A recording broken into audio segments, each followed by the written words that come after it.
तो नमस्कार मेरे प्यारे बच्चों, स्वागत है आपके अपने YouTube channel the PCM vision में। प्यारे बच्चों, आज के इस वीडियो के माध्यम से हम लोग क्लास 11 पॉलिटिकल साइंस जो कल यानी कि 18 अप्रैल को आप सभी का एग्जाम है उसके वायरल क्वेश्चन को देखने वाले हैं। और ऐसे ही क्वेश्चन आप सभी के बोर्ड एग्जाम में आएगा, इसलिए आप लोग वीडियो पे अंत तक बने रहें। और वीडियो अगर आपको अच्छा लगे तो दोस्तों में शेयर जरूर कीजिएगा। तो चलिए शुरू करते हैं और एक एक करके सारे क्वेश्चन को देख लेते हैं। तो देखिए बच्चों, पहला क्वेश्चन है कि डॉक्टर अंबेडकर किस समिति के अध्यक्ष थे? तो डॉक्टर भीमराव अंबेडकर प्रारूप समिति के अध्यक्ष थे। ऑप्शन नंबर 1 इसका करेक्ट आंसर होगा प्रारूप समिति। उसके बाद देखिए अगला क्वेश्चन है कि संविधान सभा की पहली बैठक कब हुई थी? तो संविधान सभा की पहली बैठक 9 दिसंबर 1946 को हुआ था।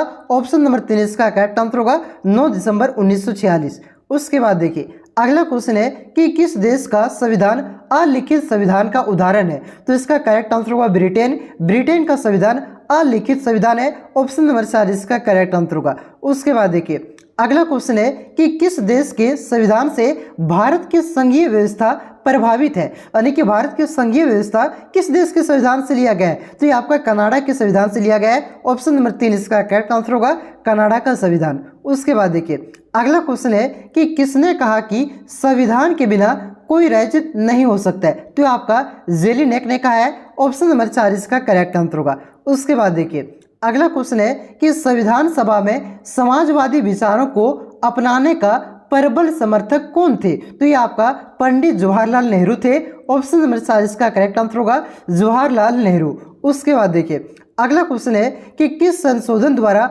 भारतीय संविधान की प्रस्तावना में पंथ निरपेक्ष शब्द जोड़ा गया? तो ये आपका 42वां संविधान संशोधन के द्वारा जोड़ा गया था। ऑप्शन नंबर 1 इसका करेक्ट आंसर होगा 42वां संशोधन। देखिए जो 42वां संशोधन है आपका, ये आपका 1976 में हुआ था। इसे भी आप लोग ध्यान रखिएगा, ठीक है। चलिए अगले क्वेश्चन पे आते हैं। एक पॉइंट और इसे आप लोग ध्यान रखिएगा कि जो आपका 42वां संशोधन है इसे लघु संविधान भी कहा जाता है। ध्यान इसे भी रखना है, ठीक है। ये भी अक्सर बोर्ड एग्जाम में क्वेश्चन पूछ लिए जाते हैं। अगला क्वेश्चन है कि भारतीय संविधान में वर्णित निम्न में से कौन सा अधिकार मौलिक अधिकार नहीं है? तो इसका करेक्ट आंसर होगा संपत्ति का अधिकार। संपत्ति का अधिकार वर्तमान में मौलिक अधिकार नहीं है। ऑप्शन नंबर 2 इसका सही उत्तर होगा। देखिए जो संपत्ति का अधिकार है ये पहले आपका मौलिक अधिकार था, लेकिन जब आपका 44वां संविधान संशोधन 1978 में किया गया था उस समय जो आपका संपत्ति का अधिकार मौलिक अधिकार था, इसे मौलिक अधिकार की सूची से हटा करके इसे विधिक का अधिकार बना दिया गया, ठीक है। तो ये आपका अभी वर्तमान में मौलिक अधिकार नहीं है, इसलिए इस क्वेश्चन का करेक्ट आंसर होगा ऑप्शन नंबर 2 संपत्ति का अधिकार। उसके बाद देखिए अगला क्वेश्चन है कि संविधान के किस अनुच्छेद द्वारा अस्पृश्यता का उन्मूलन किया गया है? तो ये आपका अनुच्छेद 17 के द्वारा। ऑप्शन नंबर 3 इसका करेक्ट आंसर होगा। उसके बाद देखिए अगला क्वेश्चन है कि संविधान के किन प्रावधानों को न्याय योग्य नहीं माना गया है? तो ये आपका राज्य के नीति निर्देशक सिद्धांत को नहीं माना गया है। तो इस क्वेश्चन का करेक्ट आंसर होगा ऑप्शन नंबर 2 राज्य नीति के निर्देशक सिद्धांत। उसके बाद देखिए अगला क्वेश्चन आपका है कि मत देने का अधिकार कैसा अधिकार है? तो मत देने का अधिकार आपका राजनीतिक अधिकार है। ऑप्शन नंबर 3 इसका करेक्ट आंसर होगा। मत देने का मतलब वो वोट देने, तो वोट आपका किससे संबंधित है? राजनीति से संबंधित है ना, इस वजह से आपका राजनीतिक अधिकार है। चलिए अगला क्वेश्चन पे आते हैं। अगला क्वेश्चन है कि एक व्यक्ति एक वोट का सिद्धांत किससे संबंधित है? तो एक व्यक्ति एक वोट का सिद्धांत राजनीतिक समानता से संबंधित है। ऑप्शन नंबर 2 इसका करेक्ट आंसर होगा। उसके बाद देखिए अगला क्वेश्चन है कि मौलिक अधिकारों के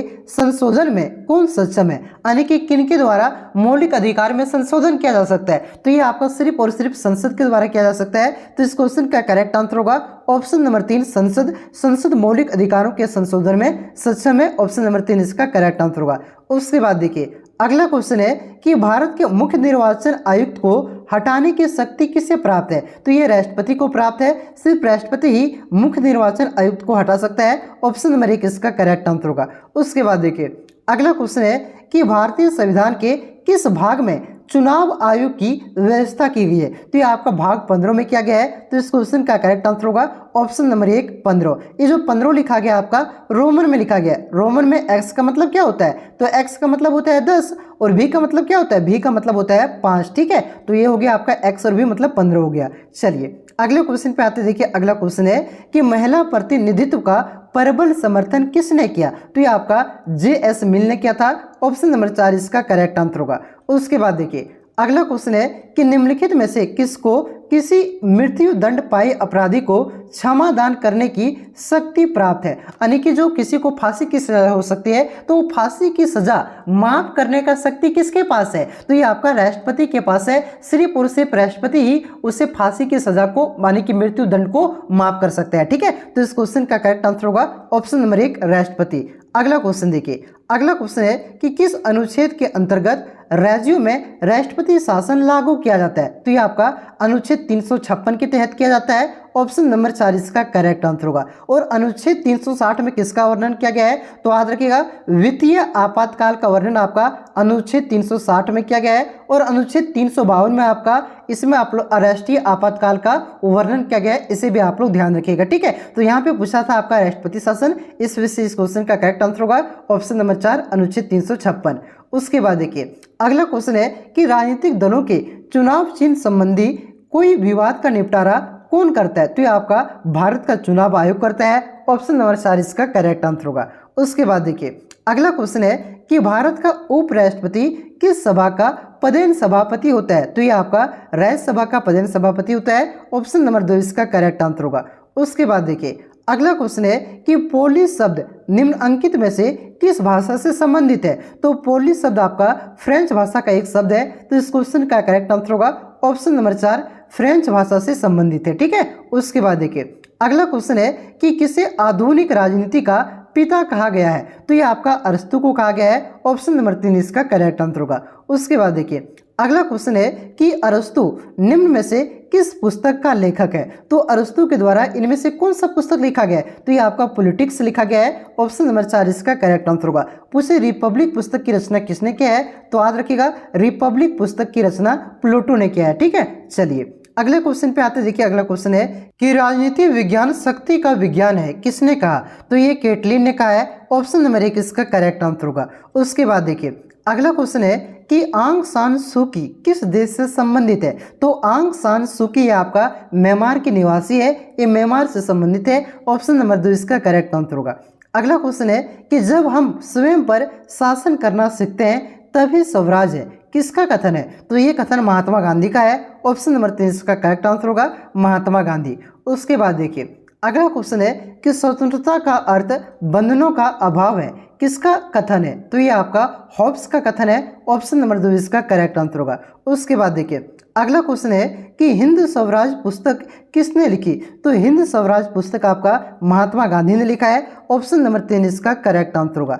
उसके बाद देखिए अगला क्वेश्चन है कि किसने कहा जहां कानून नहीं वहां स्वतंत्रता नहीं? तो ये आपका जॉन लॉक ने कहा है। ऑप्शन नंबर 1 इसका करेक्ट आंसर होगा लॉक। उसके बाद देखिए अगला क्वेश्चन है कि निम्नलिखित में राजनीतिक समानता कौन है? तो देखिए पहला ऑप्शन है मतदान का अधिकार। मतदान का अधिकार आपका राजनीतिक समानता है। दूसरा है आपका चुनाव लड़ने का अधिकार, तो ये भी आपका राजनीतिक समानता है। तीसरा है आवेदन पत्र देने का अधिकार, ये भी आपका राजनीतिक समानता है। ठीक है, तो इस क्वेश्चन का करेक्ट आंसर होगा ऑप्शन नंबर 4 इनमें से सभी, ये सभी आपका राजनीतिक समानता है, इसलिए इस क्वेश्चन का करेक्ट आंसर होगा ऑप्शन नंबर 4 इनमें से सभी। उसके बाद देखिए अगला क्वेश्चन है कि किस सिद्धांत के अनुसार वर्ग विहीन समाज में ही न्याय उपलब्ध हो सकता है? तो ये आपका मार्क्सवादी सिद्धांत के अनुसार। ऑप्शन नंबर 3 इसका करेक्ट आंसर होगा। उसके बाद देखिए अगला क्वेश्चन है कि स्वतंत्रता के सकारात्मक दृष्टिकोण के पक्षधार निम्न में से कौन नहीं है? तो ये आपका जॉन लॉक नहीं है। ऑप्शन नंबर 2 इसका करेक्ट आंसर होगा।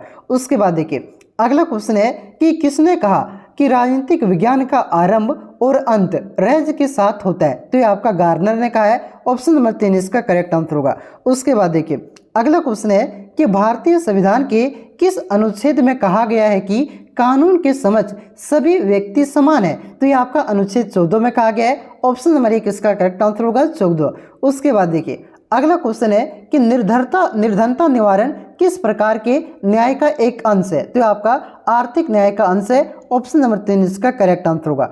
उसके बाद देखिए अगला क्वेश्चन है कि कौन स्वतंत्रता की सुरक्षा नहीं देता है? तो आपका राजनीतिक पार्टियां स्वतंत्रता की सुरक्षा नहीं देता है। ऑप्शन नंबर 4 इसका करेक्ट आंसर होगा। अगला क्वेश्चन है कि लीवर शब्द का शाब्दिक अर्थ निम्न में से क्या है? तो लीवर शब्द का शाब्दिक अर्थ होता है सभी प्रकार के बंधनों का अभाव। ऑप्शन नंबर 3 इसका करेक्ट आंसर होगा। अगला क्वेश्चन देखिए अगला क्वेश्चन है कि भारत में किनके चुनाव में अनुपातिक प्रतिनिधित्व चुनाव प्रणाली अपनाई जाती है? तो ये आपका राष्ट्रपति के चुनाव में अपनाया जाता है। ऑप्शन नंबर 4 इसका करेक्ट आंसर होगा। उसके बाद देखिए अगला क्वेश्चन है कि आधुनिक राजनीतिक वैज्ञानिक कौन है? तो ये आपका डेविड स्टन है। ऑप्शन नंबर 2 इसका करेक्ट आंसर होगा। उसके बाद देखिए अगला क्वेश्चन है कि किसने कहा है न्याय समानता है क्योंकि सभी इसे बिना तर्क स्वीकार करते हैं? तो ये अरस्तु ने कहा है। ऑप्शन नंबर 2 इसका करेक्ट आंसर होगा अरस्तु। तो इस प्रकार से जो 40 VVI वायरल क्वेश्चन था ये मैंने आप सभी को करवाया। अभी से कुछ देर के बाद आपका पॉलिटिकल साइंस का महातांडव वीडियो आएगा जिसमें आपका 200 MCQ क्वेश्चन होगा। ये 200 MCQ क्वेश्चन करने के बाद आपका एक भी क्वेश्चन नहीं छूटने वाला है। अभी से कुछ देर पहले ही आपका हिस्ट्री और जियोग्राफी का महातांडव वीडियो अपलोड हो चुका है, तो उसे भी आप लोग जरूर देख लीजिएगा, ठीक है। साथ ही साथ चैनल पे पहली बार आए हैं तो चैनल को सब्सक्राइब जरूर कीजिएगा। इस चैनल के माध्यम से आपको क्लास 11 और क्लास 12 की बहुत ही बेहतरीन धाका तरीके से तैयारी करवाई जाती है। तो चैनल पे नए हैं तो चैनल को सब्सक्राइब जरूर कीजिएगा। तो चलिए मिलते हैं नेक्स्ट वीडियो में, तब तक के लिए जय हिंद, जय भारत, जोहार झारखंड।